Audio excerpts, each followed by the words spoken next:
It's Sunday morning, and every decent man and woman is listening to Test Miles with Nick Miles on FM News 101 KXL. Buckle in. If you're just opening your eyes, that's right, Sunday morning, time to talk cars for the next 60 minutes on your weekly automotive experience. I'm Nick Miles. You're listening to America's automotive radio show, Test Miles. Locally created, nationally celebrated. I'm joined by a bunch of misfits, rapscallions, ne'er-do-wells. Zhenya, the intern, is here, and my producer, Sean Walker, as well. Going to talk about a few cars we've been driving. Also should let you know what's going to be on the show today. So we'll review some of the cars I've been in this week. Also talk a little bit about our new project. Last year, we did a project vehicle. It was Project Discovery. We designed a Land Rover Discovery and made it into a luxury dog transportation. This year, we have a project coming up, and in the studio, we're going to have a packed studio, by the way, today, if you're ready for the show. We're going to have the guys who are going to lead the project and put the vehicle together. You want to listen closely to this because you'll be able to follow the project as it unfolds over the next few months. I'm excited about this one. You too. are? I am. Just sitting out before the show and doing our pre-talk about what we're going to do the vehicle. I'm kind of excited about it. All right. Well, don't give anything away. I'm not giving anything away. They need to stay tuned and listen. It's going to be fun. Then we're also going to get on to big news. Lots of recalls this week, recalls from Ford, also the ongoing recall or the possible recall from VW. I don't think it's officially a recall yet, but their cheating scandal with their TDI vehicles. We're going to update you on how Audi fits into that and also talk a little bit about where the scandal is right now. So that's what's on the show. Let's talk about the vehicles that I have been driving. Strangely enough, this was scheduled before the whole shenanigans happened with VW and by the way, they are the biggest automaker in the world by volume, and they include 12 different brands under VW. Seven different European countries, includes VW, Audi, Porsche, Lamborghini, and also Ducati, the ones that we know, and then there's a bunch of others that we don't know so well. But I had an Audi Q5, which had been scheduled for a while. So I was really not sure how to cover this. It isn't a diesel version. I'm sure the diesel versions are no longer in the press fleet. But it's actually, I have to tell you, I've been testing these Audis since 2003. I have road tested every Audi that's just on the road today. And apart from the diesels, which, it's just a horrible situation, the Audis, they're just really, really good cars. But since the government announced that they had been cheating on their emissions, Audi was favorable with 69% of Americans, and that's now down to 29% of Americans. How many Audi sales were actually TDI, though? Because, 14,300, approximately. But what's that percentage-wise for them? That's a good question. Because smaller than VW. VW, especially here in Portland, VW sell about 40% diesel cars. Well, with Volkswagen, that's pretty much the reason you bought a Volkswagen was because of the TDI engine. Well, and not at 40%. There's still, 6 out of 10 people are buying those vehicles, the gas versions. True. But like with Audi, even just the regular V6 engine's a fantastic vehicle. So I would get it with a TDI, obviously, for the fuel economy. But the V6 engine isn't included. The 3-liter V6 TDI is not included in the shenanigans. The A3 Audis are the only Audis included, and then of course all the VWs 4-cylinder TDIs. So there's a lot of not necessarily, and the V10s, they're still for sale. You can still go buy an Audi, the V10 diesel. Well, you really didn't get fuel economy out of a V10. You were getting it for the performance. I don't know if you can get fuel economy out of any V8 either. So the Q5, that's what I drove this week. This is a 5-door crossover. Actually, top-notch interior craftsmanship. There is really, I think the TDI was impressive to drive. Obviously, the emissions were not impressive. Now we know. The 3-liter TDI, of course, not included in that. Quick acceleration, refined driving characteristics, sporty, great handling. One of the company's biggest problems is the number of USB ports they always put in their vehicles, and this was a big downside for VW. The ride is not as firm as some of their other vehicles. The navigation control layout, the MMI, if that's what it is on the dash instead of being down by the shifter. And the connectivity, it lacks some of the current tech, which is kind of sad. 2-liter 4-cylinder comes with a turbo supercharged, the 3-liter V6, and then the 3-liter diesel, the V6, the 2-liter 4-cylinder hybrid as well. Kind of like the idea of a hybrid now. Not as big a fan as diesel as I was a couple of weeks ago. Its horsepower, the 2-cylinder turbo gets 220, and it ranges from there sort of 272 for the V6, 240 for the V6 diesel, and then the hybrid gets 245. 8-speed automatic transmission, all-wheel drive. So this sort of goes up against other cars in the class. Lexus, their NX, BMW's X3, the GLC, probably the GLK, I would say, actually. Well, the GLC is the GLK. GLC is the next generation of the GLK. But not actually for sale yet, right? No, but a lot of people are putting the GLC against the ranks because a few people have reviewed it. In the future. Lincoln MKX, the Land Rover Discovery Sport, and the Porsche Macan. The Porsche Macan, I think, built off exactly the same architecture as this car, so they are the same architecture. Going back to it has, of course, all-wheel drive, miles per gallon. You can get sort of 26, 28, depending on what kind of fuel you use, whether you have a supercharged or not. 31 if you get that V6 in the diesel, and the hybrid actually gets 30. So, good fuel economy out of the vehicle. Comes in lots and lots of trim levels, as every single Audi does as well. $41,823. Still like it. I mean, I still love Audis. I love my German luxury vehicles. Really do. I like the feel of Audis. I mean, you have to actually drive one to actually experience it, but I like how it's luxury, but yet you still have a performance feel with it. I would still probably buy an A8. Yeah, or an A7. A7, A8, yeah. I actually like the A6, the sound of the A6 too. Yeah. Or the S6, rather. I've also been driving the Honda Fit this week, which is completely different.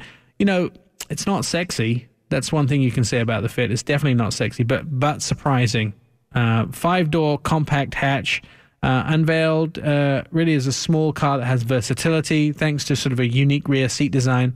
For those people that know me personally, I have a puppy called Sam. He's a chocolate Labrador puppy. Fastly becoming my best friend in the world. He's now trying to get in the shower with me every morning. And when I take him out for a muddy walk, I can put the magic seats in the back of this Honda Fit up straight. So, they sort of fold away, as it were. Kind of like a suicide door truck seat. You mean coach door? We don't use that word. The coach door trucks.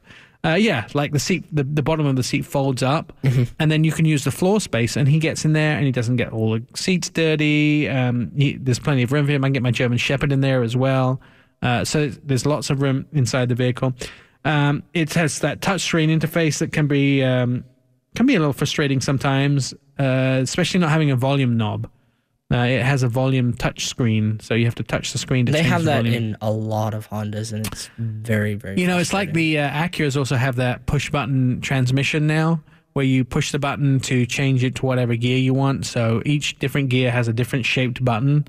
That drives me. But instead of using the actual button on the stereo, use the steering wheel. You can. That's what they're there for. You can use them, but if the passenger wants to change it, it's frustrating. Forget them. You're buying a car for yourself. There you go. Sean's still single, by the way, ladies, if you're interested. It has also the lack of Android integration, and the parking brake can be a little bit of an issue. 1.5 liter 4-cylinder, 130 horsepower, 6-speed manual or a CVT transmission. I found like 130 maybe a little underpowered. I'd like to see this with maybe 150 horsepower. That car would rock it with 150. It would be awesome. It would be. They should make like a little R version of it. Get up against the Fiesta, the Nissan Versa Note, the Yaris, the Chevy Spark, the Hyundai Accent, Kia Rio, and Mitsubishi Mirage. Comes in the LX, the EX, the XL, and the EXL with Navi. And $16,610. Pretty good price for the vehicle. You've driven the Honda Fit, Sean. What do you think? I actually liked it. I mean, with those magic seats, because everyone thinks that it's a small car, but you can get so much stuff in that vehicle. You can actually get up to 2 bicycles up into the back of it. So for a little car like that and being able to transport a lot of stuff, it's fantastic for the price. Yeah, good car, good price. Like both of them this week, the cars we test drove. All right, coming up next, we're going to talk about our brand new project. It's going to be based on a Chevy Suburban, and it's going to be a monster of a project. We're going to have the guys in who are going to be heading up the project, and it's going to be freeform. We're actually going to decide what our project vehicle is live on the air. You're listening to FM News 101 KXL. This is Test Miles, and I'm Nick Miles.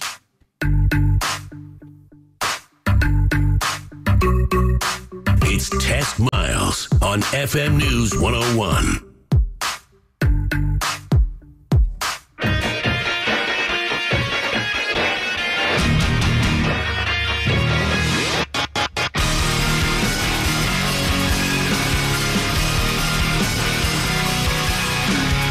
Test Miles, like NASCAR, but with one right turn.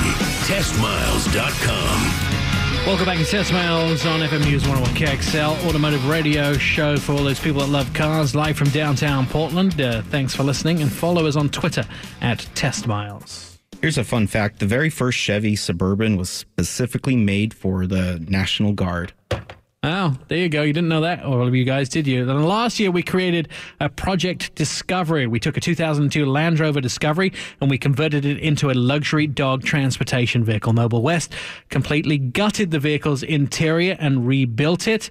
They put a padding under the floor. They put an iPad in it. They did a high-end Italian sound system and basically made the vehicle pimp on the inside.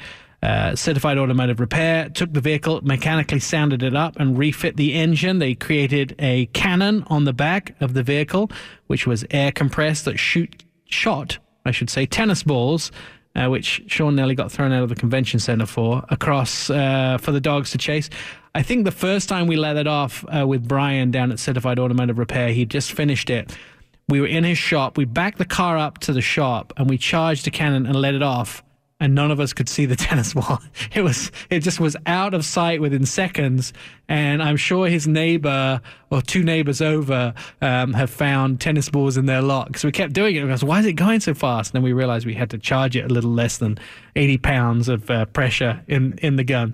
And then also we took the vehicle and we wrapped it. It was carbon fiber on the outside and white with the Test Miles logo, and was on display front and center at last year's Portland International Auto Show.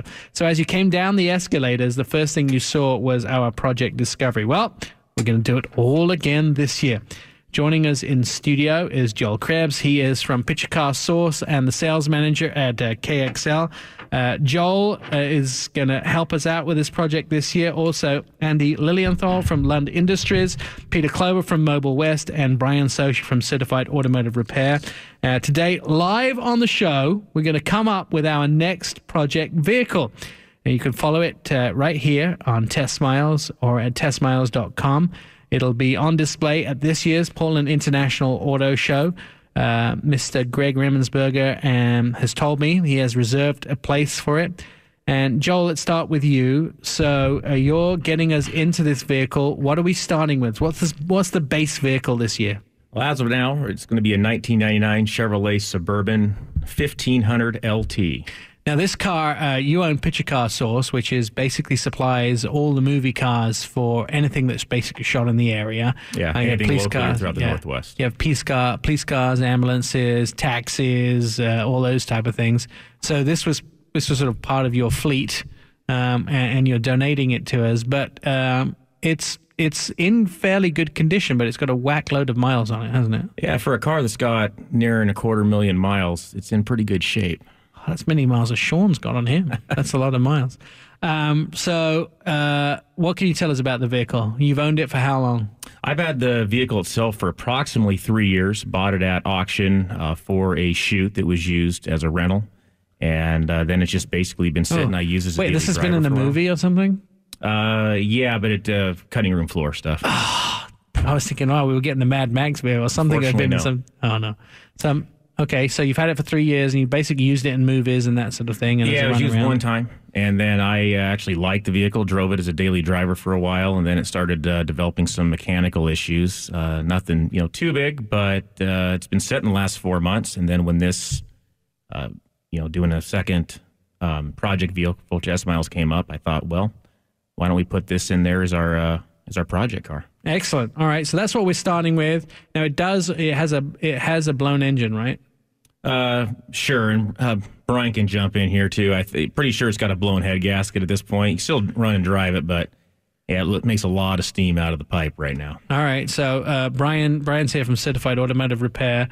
The car has arrived. I think it was. Is it your place already? It arrived late Friday evening, and we were closed, so I stayed behind to check the car in, but we haven't had, as of yet, a chance to inspect it. But you have it, which is we a have good the vehicle start. in possession. We'll get a good inspection come tomorrow and find out what it's needed. So all right, so we're going to start. So Brian's going to head up the project. You're going to manage the project, which really means that Brian's going to make sure the car gets to where it needs to go and make sure what we need. He'll call me up and say, "Oh, I need wheels and tires, or I need a winch, or I need this," and then I'll call Joel and say, "All right, Joel, you need to get me wheels and tires and a winch." That's probably how it's going to go. Joining us in a different role than he's been in before is Andy Lilienthal. Andy, we know you from Subcompact Culture, your website, but you're also the PR manager at Lund Industries. Lund International. Now, what does Lund do? So Lund Lund International is composed of 8 different brands, and we make all kinds of automotive accessories, everything from car hood protectors and vent shades and for the side to running boards, even over-the-road truck parts. So whether you're looking for like I said, Amp Research is one of our brands. They offer electric running boards that actually deploy. All kind of innovative products on that front. Bushwhacker, which is our facility based here in Portland, is probably best known for fender flares, which help provide extra tire coverage for vehicles that have wider wheels and tires. So, but pretty much if you're looking for an automotive accessory, we offer. You cover it in some way or other. Yeah, very much so. So you're in the project, and also the guy that probably does the most work is here as well, Peter Clover from Mobile West Autocraft. Now, last year, boy, you did a lot of work on that Discovery, and I will tell you that when people see those seats on the inside, they're still like, "Oh, I want that in my car." You did like a BMW racing stripe down there with the Test Miles colors, and you embroidered the seats. So you did a lot of work on that car, didn't you? Oh, absolutely. We restyled it, and we made it new. Yeah. I mean, just most simply way to phrase that. All right. So you guys are the team. You're going to help us put this together. We're going to take a break for the CBS News. When we get back, we're going to talk about your ideas for this vehicle. You'll get to spin off some of the things that you think, and then we'll get to muddle out what we think should actually happen to this. We have come up with a name for it. It's going to be Project Chevy Tyrant, as in the Tyrannosaurus Rex, which is one of the most vicious dinosaurs out there. So it gives you an idea of the way we're going. I have 4 rules that you have to obey, and the rest is up to you guys. When we come back on Test Miles, find out what this new project vehicle will be like. Follow it online, and you'll get to see it at the Portland International Auto Show. I'm Nick Miles.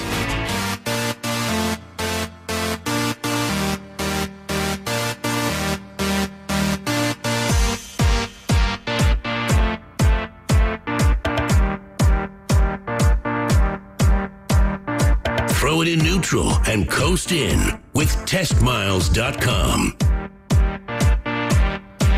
Live from our studios in downtown Portland on a Sunday morning, this is America's Car Radio Show. We'd like to thank you for being part of the Car Nation.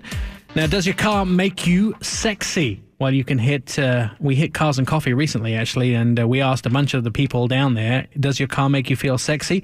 The results are on testmiles.com. Here's a fun fact so you can impress your friends with. Chevrolet has made more than 2 million Suburbans. And one of them is our new Project Tyrant. That's going to be our project vehicle for 2015-16 automotive year. In our studio, Andy Lilienthal from Lund International, Peter Clover from Mobile West, Joel Krebs, who owns Picture Car Source and is also the sales manager here at KXL, and Brian Sosha, who's heading up our Project Tyrant this year from Certified Automotive Repair in Salem. Brian has the vehicle right now. So, guys, you've been mulling over. I know when we got up to the break, you guys had no idea the name of the vehicle. And the excitement on your faces was really great. In fact, Peter, we almost had to put a seatbelt on him because he got so excited about the name. I have it planned in my brain right now. Right.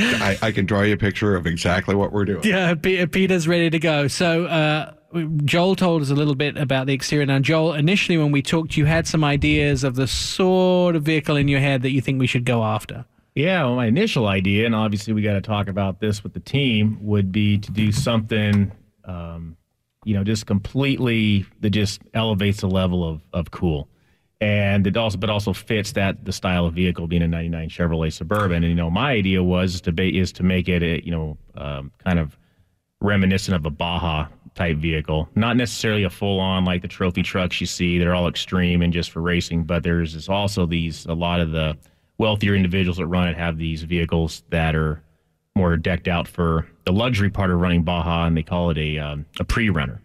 Right. And that's more the stance, what we're kind of looking at as far as like from, going how far we're going to lift it to the full functionality of it, and essentially where we could go down. You could essentially run down Baja, camp out in the thing, live out of it, etc., and just have a well self-contained vehicle that's capable of.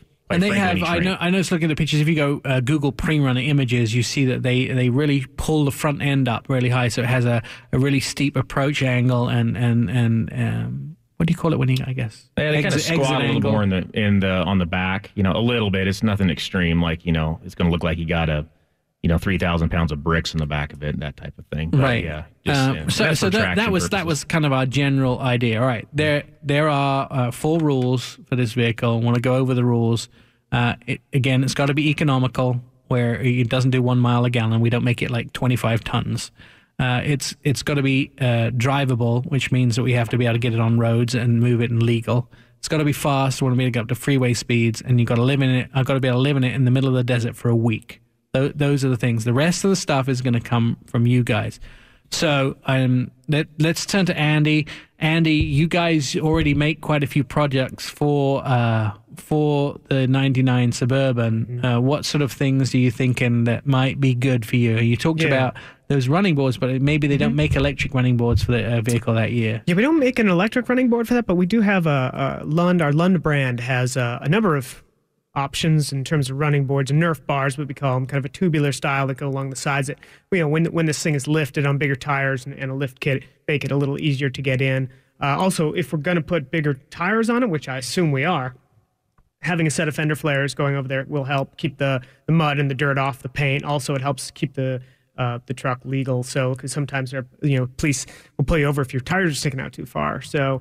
And then a couple other products that we make that I think that would work perfectly for this vehicle are we have a hood protector. So when you're especially off-road and somebody's in front of you, stone kicks up, it's going to hit that instead of hitting your hood, and also instead of your windshield. Right. And the other thing is vent visors. So these are going to be plastic wind deflectors that go over the windows, so you can have the windows down just a little bit. They're really great for this climate too, because it can be so humid. You can have the windows down even when it's raining.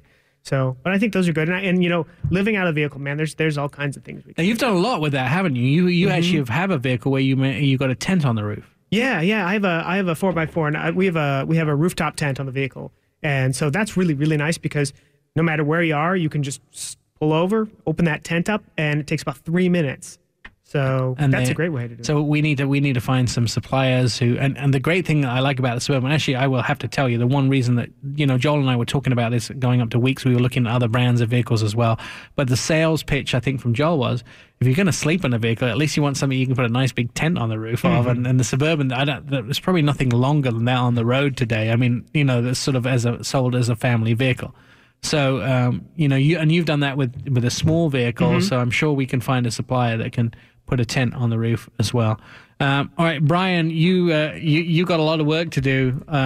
He's been very quiet in the corner. I think he's probably reeling in shock a little bit. So we got to go. You're going to go through the vehicle on Monday. We already know that it has an engine problem. So your team is going to basically do what you do for anybody that comes in the door, and you're going to assess it, right? We're going to look it over real good tomorrow. I guess I didn't realize it had over 250,000 miles on it till now. So I'm thinking possible new engine, but I have no problem spending money. I'm pretty excited about this project. And again, I hope all four of you, along with the Test Miles team, will be on station at the Portland Auto Show throughout. So when all of our listeners at KXL come up, they can actually talk to you guys about what you did. You can talk to them about doing the same thing if they want to do a project vehicle. And that also reaching out to any of our audience out here. Please get in touch with us here at testmiles.com. If you have something that you feel you can contribute to Project Tyrant, we would love to have you as part of the Tyrant team if you want to come on board and you have some ideas of things you can do. I know that Joel's already talked to me a little bit about some existing customers that he has in Vancouver who specialize in doing some modifications to this as well, so they can do it. All right, Peter, it's down to you now.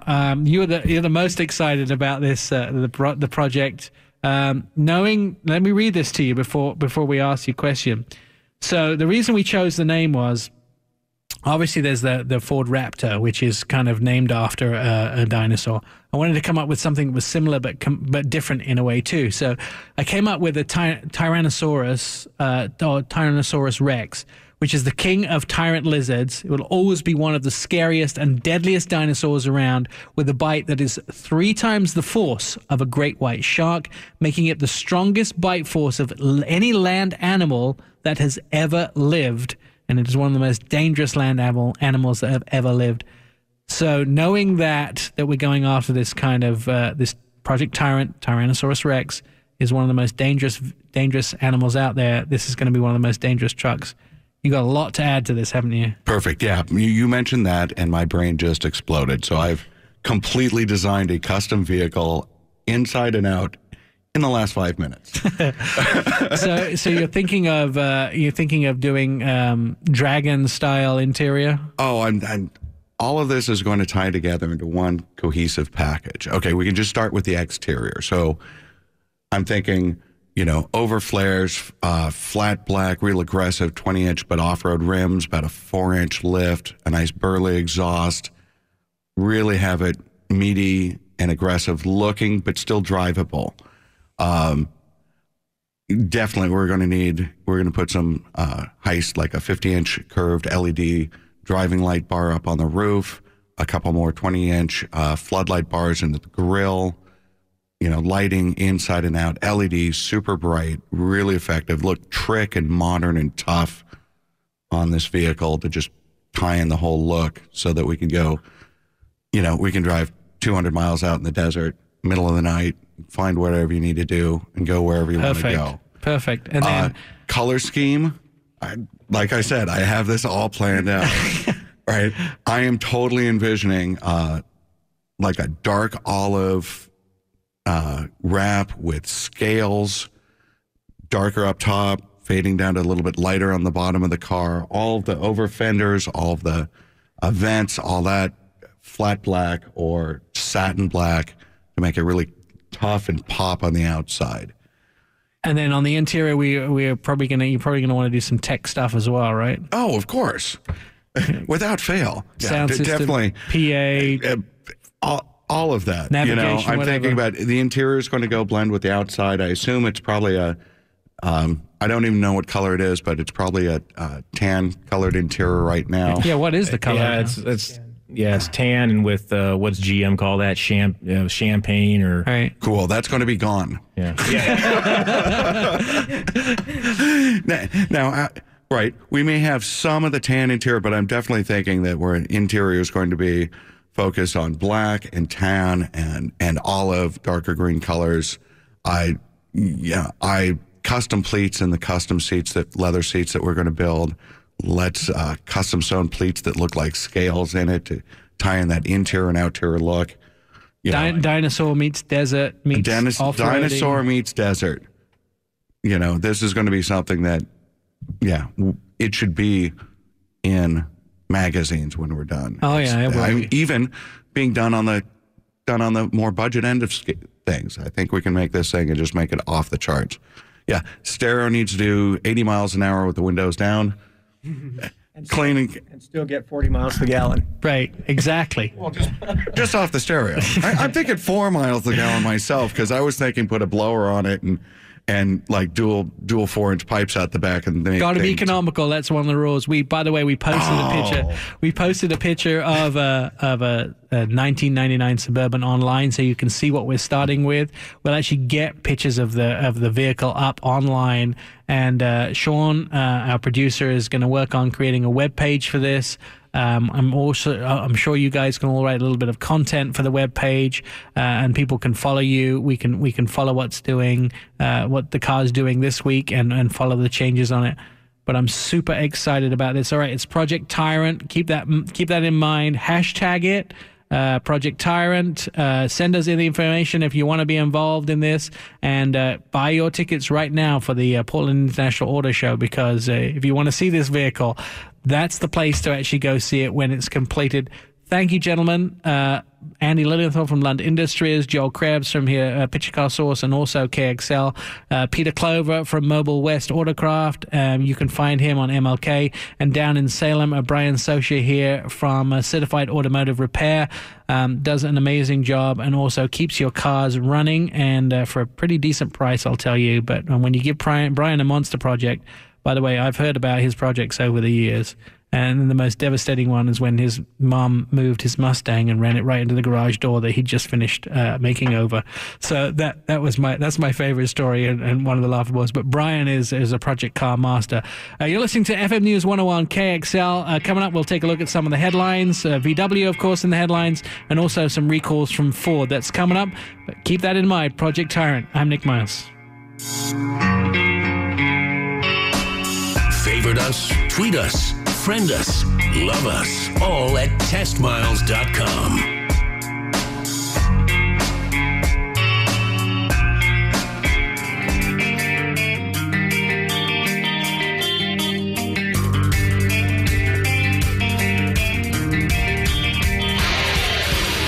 It's Test Miles on FM News 101.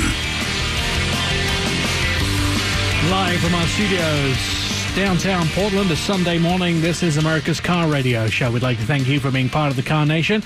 And if you'd like to be part of this Project Tyrant, we are building the ultimate off-road vehicle. Check it out on our Facebook page at Test Miles ENT Entertainment.